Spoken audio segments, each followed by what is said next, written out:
Praise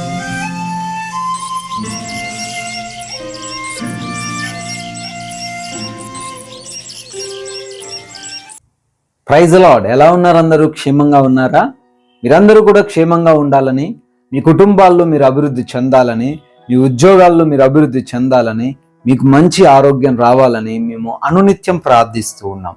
మీరు కూడా మా యొక్క మినిస్ట్రీ గురించి ప్రార్థిస్తున్నారని మేము నమ్ముచున్నాం. ఈరోజు ఆలస్యం చేయకుండా దేవుడు మనకిచ్చిన ఈ వాగ్దానాన్ని మనం స్వీకరించుదాం. మత్తయి సువార్త 6వ అధ్యాయము 26వ వచనము. Matthew chapter 6 verse 26. ఆకాశ పక్షులు చూడుడి, అవి విత్తవు, కోయవు, కొట్లలో కూర్చుకొనవు, అయినను మీ పరలోకపు తండ్రి వాటిని పోషించుచున్నాడు. మీరు వాటికంటే బహు శ్రేష్ఠులు కారా? మీలో ఎవడునూ చింతించుట వలన తన ఎత్తు మూరెడెక్కువ చేసుకొనగలడు? ఈరోజు దేవుడు చాలా క్లియర్గా అడుగుతున్నాడండి.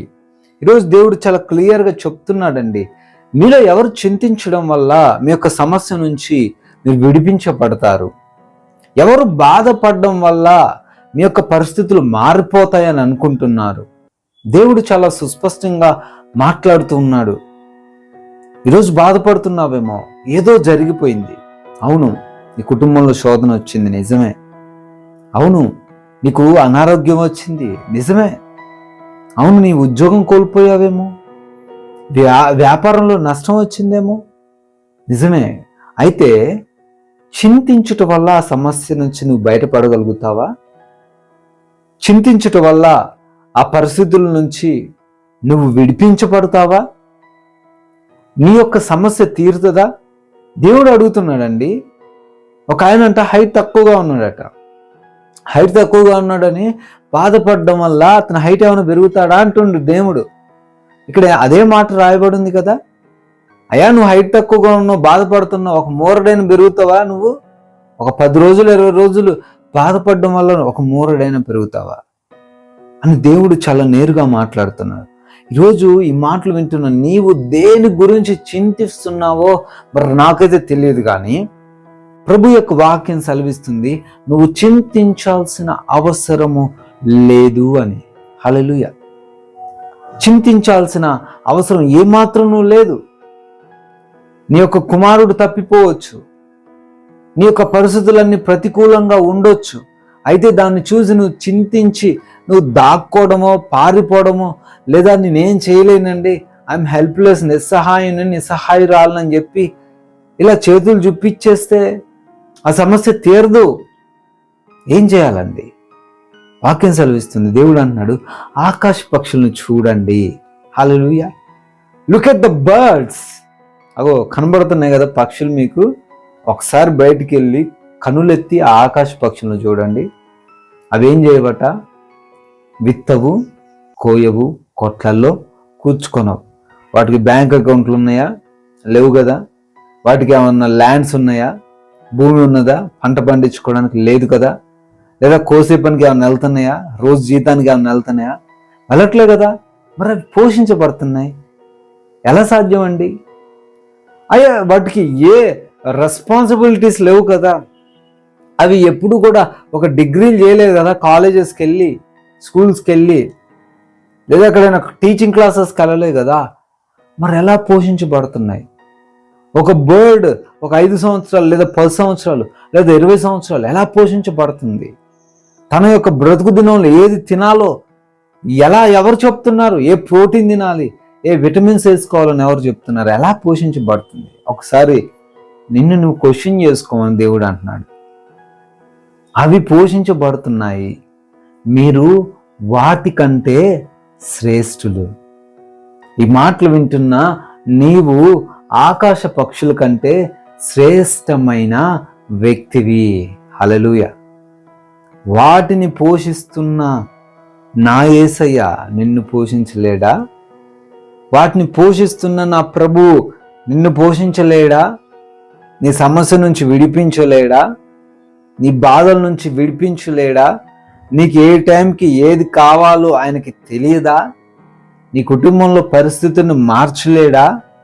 నీకున్న ఆ యొక్క భయంకరమైన వ్యాధి నుంచి నీకు స్వస్థత ఇవ్వలేడా? ఇస్తాడు, ఖచ్చితంగా ఇస్తాడు. పౌలు ఫిలిప్పీలకు రాస్తూ 4వ అధ్యాయంలో అంటున్నాడు, దేనిని గూర్చి మీరు ఏం చేయకూడదు, చింతించకూడదు. దేనిని గూర్చి చింతించాల్సిన అవసరం లేదు. ఏం చేయాలట మరి? ప్రార్థన విజ్ఞాపనముల చేత కృతజ్ఞతాపూర్వకముగా మన యొక్క విన్నపములను దేవునికి తెలియచేయండి అంటున్నాడు. ఈరోజు దేనిని గురించి కూడా నీవు, ఒక విశ్వాసిగా ఉన్న నీవు, దేవుని యొక్క బైబిల్ పట్టుకొని చదువుతున్న నీవు, బయట గురించి మనకు అనవసరం, దేవుని తెలియని వారి గురించి మనకు అనవసరం. వాక్యం తెలియని వారి గురించి చింతించారు అంటే ఒక అర్థం ఉంది. కానీ నువ్వు బైబిల్ తెలుసు, దేవుని మాటలు తెలుసు, దేవుని యొక్క కార్యాలు చూసావు, గతించిన కాలంలో ఆయన యొక్క కార్యాలు నువ్వు కళ్ళారా చూసావు, నీ జీవితంలో నువ్వు చూడలేదా? అలాంటప్పుడు నువ్వు ఎందుకు చింతిస్తున్నావు? అయ్యో నా ఉద్యోగం పోయిందని, అయ్యో నా వ్యాపారంలో నష్టం వచ్చిందని, అయ్యో నా యొక్క పరిస్థితులన్నీ కూడా దిగజారిపోతున్నాయి, నా శత్రువులు ఎక్కువైపోతున్నారు, ఫలానా వ్యక్తి నన్ను నిందిస్తున్నాడు, అవమానిస్తున్నాడు. దేని గూర్చి దేవుడు అన్నాడు, దేనిని గూర్చి చింతించకమ్మా, నేను ఉన్నాను, నేను చూసుకుంటాను. ఆకాశ పక్షుల్నే చాలా జాగ్రత్తగా పోషిస్తున్నాను, మిమ్మల్ని నా స్వరూపంలో చేసుకున్నాను, మిమ్మల్ని ఇంకను గొప్పగా పోషిస్తాను అని దేవుడు అంటున్నాడు. కాబట్టి చింతించకు, దేవుడిపైన ఆధారపడు, ప్రభువుకు ప్రార్థన చేయి. ఖచ్చితంగా నీ జీవితంలో నువ్వు ప్రతికూల పరిస్థితి నుంచి బయటపడతావు. ఆమెన్. ప్రార్థించుకుందాం. సర్వోన్నతుడ స్తోత్రాలు, సజీవుడ వందనాలు. అవునయ్యా, చింతించడం వల్ల ఉపయోగం ఏమీ లేదని మాట్లాడిన దేవుడవు. ఆకాశ పక్షుల్ని పోషిస్తానంటున్నావు, వాటికంటే మేము శ్రేష్ఠులము, విలువైన వారమని ఆయన చెప్తూ ఉన్నారు. అందును బట్టి స్తోత్రాలు.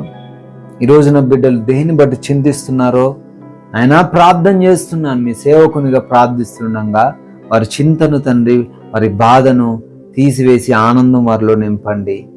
అనారోగ్య సమస్యలతో చింతిస్తున్నారేమో, స్వస్థత దయచేయండి. ఆయా అప్పుల సమస్యతో చింతిస్తున్నారేమో, అప్పుల నుంచి విడిపించండి. ఉద్యోగం లేదు అని బాధపడుతున్నారేమో, మంచి ఉద్యోగం దయచేయండి.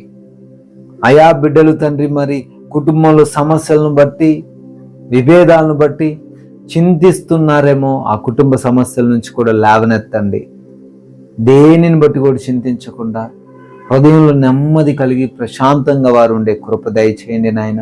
ఈరోజంతా మీ కాపుదల మేము కోరుకుంటున్నాం, సహాయం దయచేయండి. పనులను, రాకపోకలను, ప్రయత్నాలన్నింటినీ కూడా ఆశీర్వదించండి ప్రభువా. నాయనా, కోర్టు కేసుల నుంచి విడిపించండి. గర్భఫలం లేని వారికి గర్భఫలం దయచేయండి. నాయన, ఎవరైతే తండ్రి వివిధ దేశాల్లో ఉంటున్నారో బిడ్డలకు మీరు తోడై ఉండండి. శుభకార్యాలన్నీ కూడా ఈరోజు జరుపుకుంటున్నారు, వారికి కూడా మీ దీవెనలు దయచేయమని, మహిమ పొందుకోమని, ఘనత పొందుకోమని యేసుక్రీస్తు వారి అత్యున్నతమైన నామంలో ఈ ప్రార్థనను అడిగి వేడుకొని పొందుకుని ఉన్నాం తండ్రి. Amen. May God bless you all. దేవుడు మీ అందరిని దీవించును గాక.